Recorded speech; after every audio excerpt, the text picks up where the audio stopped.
So yes, my name is Mel, I'm from Ireland, and as you can see we didn't have good geography lessons in school. And to be getting geography lessons from an American is quite humbling, I must. It truly is, but then I heard that's why Americans start so many wars. To teach their kids geography. We need you, Sean, in Ireland to teach those dumb kids in Ireland, and including me as well. So my name is Mel, and anyone else, I actually am very proud of my female name, Mel. Anyone else have a female name? I'm not talking about the women. I mean, is there any other men who have a female name? I mean, there are advantages and disadvantages. Okay, so for example, at disadvantages, I get letters in the post, Frau Mel Kelly. Truly, I really do. I get it from the telephone company, I get it from the bank, I get it from my mother. But the advantages are, if I talk to myself in my womanly side, my womanly voice, I get sometimes a little stiffy. Only sometimes, it's only sometimes. But then it's what I'm really pleased because I, as a comedian, as a comic, I actually have a girlfriend. And she is from Croatia. So it's from, she is from Croatia, so she means that from a very different country, a very different culture, a different language, a different sense of humour.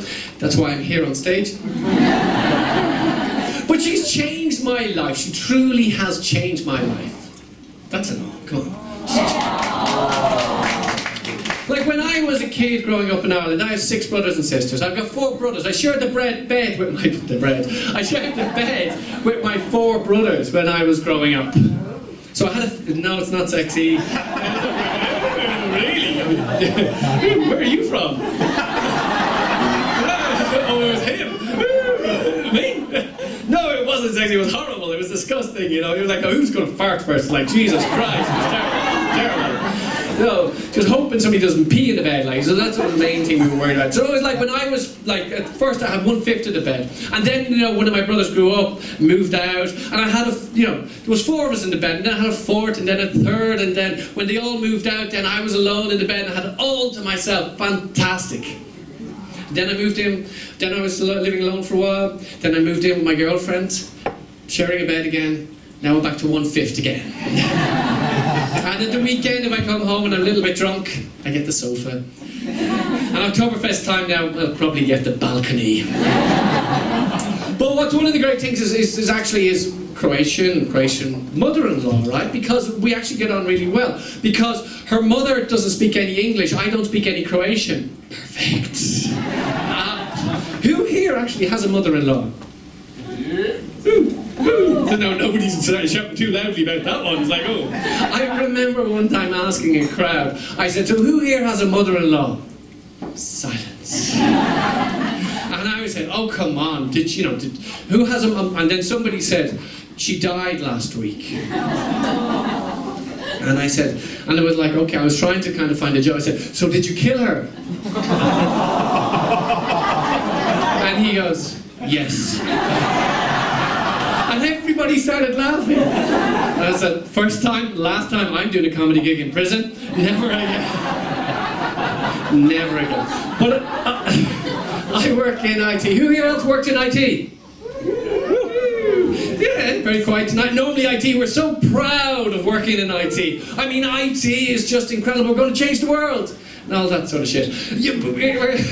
We've got IT projects that have got such a high failure quotient, 80% failure rate, and yet we're still so proud, we're still so proud. But I remember, like the internet's a fantastic invention, the internet. I remember the internet. Who remembers a time before the internet? I remember the time before, it was back in Ireland, and I remember when the computer came to the house. And then a little while later, the internet came to the house. And then a little while later, electricity came to the house. And you have all these great things like iPhones. I mean, the iPhone is a fantastic invention, absolutely incredible. But, I mean, I have a couple of complaints about the iPhone. If there's any Apple fans here, too bad, but I have a couple of complaints. And my first one is the battery. If anyone has an iPhone for longer than 1 or 2 years, the battery is terrible. The battery won't even last till lunchtime without you having to recharge it. And it's like, and they slow down the phone because they want to protect the battery. That's what they say to us. But it's like you buy a car, and after 1 or 2 years they say, well, it's going to run a bit slower to save on the petrol. Or if you buy a new bicycle, after 1 or 2 years, that's going to run a bit slower because you're getting older. But then it's like, the thing is, the iPhones are so powerful. They say the iPhone is so powerful, it's more powerful than the computer that brought man to the moon. But the only thing is, if the iPhone was to bring man to the moon again, with the battery power, you have to stop and recharge the battery by, if you start at 9 o'clock, you'd have to stop and recharge the battery by 9:05. But as well, it's better than you're flying with a Samsung. You'd have to stop at 9:03, stop, put out the fire. But there's another complaint I have with the iPhone, is it's so expensive. It truly is, it's so expensive. But it's like, my girlfriend, she loves them.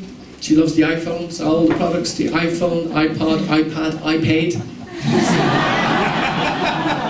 Truly, I did. On her last birthday, I bought her the iPad. It's so expensive that it's her birthday present for the next 5 years. But then it's like, the problem with the iPhone that's so expensive is that, of all the things I own, my iPhone is the most expensive thing I have. It's more expensive than my car. Because I don't have a car. But I don't have a car because I don't have any money. And I don't have any money because I bought an iPhone and an iPad. It's like, but one of the big things about the iPhone, which is fantastic, is that it's so expensive. It's so expensive. It was one time I was running for the tram and it was a little bit wet and I kind of slipped on the track and the phone fell out onto the ground. And I thought, I heard the crack, and that crack was so loud, I thought, please God, let that be my back.